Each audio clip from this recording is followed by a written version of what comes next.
investigation underway after police opened fire in a Valley neighborhood. Action News is on top of this breaking story with team coverage tonight. Chopper 13 first over the scene near Pecos and Bonanza. We also have crews on the ground, including Action News reporter Masa Saidi, who's been tweeting updates and pictures of the police tape around the scene. We also have Stephanie Zeppelin in the neighborhood. She joins us live with more tonight. Stephanie. Tricia, Steve, we're here southeast of Pecos and Bonanza where one of the scenes is. We're not sure if this happened first or the other scene, but I want to get out of the way and show you what's going on here. It's pretty dark, but there's two sets of tape. The yellow tape where I am, they're letting neighbors through that tape.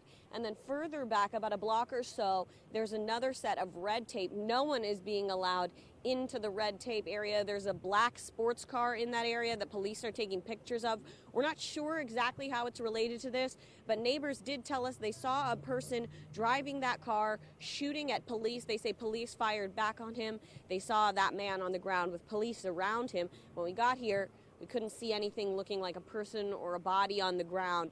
This is just unconfirmed information from neighbors. Another neighbor also said that someone was hiding in people's yards. Again, that's also not confirmed. You can see this woman going through the tape to her home. So they are letting people who live here back through the yellow tape, although there are some people who've tried to get in that red tape that are not being allowed to do so. I just asked the officer on scene when he thinks this way will be opened back up again. He said he had no idea. There was around 5 o'clock and still is a little bit of traffic going here on Reef. We're at Reef in Asbury in the Asbury Hills neighborhood. So there is some traffic still on this road. A lot of people driving through looking at what's going on. So you will have to take an alternate route if you're trying to get in this area. You may have to come around here because we don't know how much longer this road will be closed. Live near Pecos and Bonanza, Stephanie Zeppelin, and I'm going to toss it over to Masa Saidi at our other scene. Masa?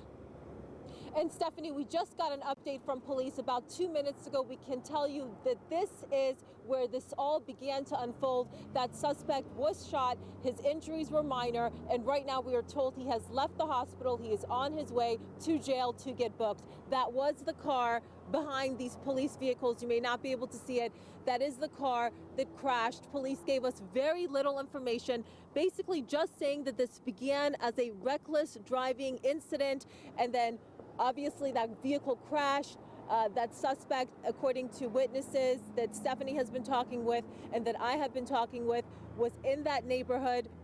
We know that that is where people say they heard gunshots, and again, he has minor injuries and he is on his way to jail right now, but there are multiple scenes. The scene where we are at, and my photographer niece will show you again the relationship between this car where this crash happened and to the homes behind where Stephanie is, really just around the street.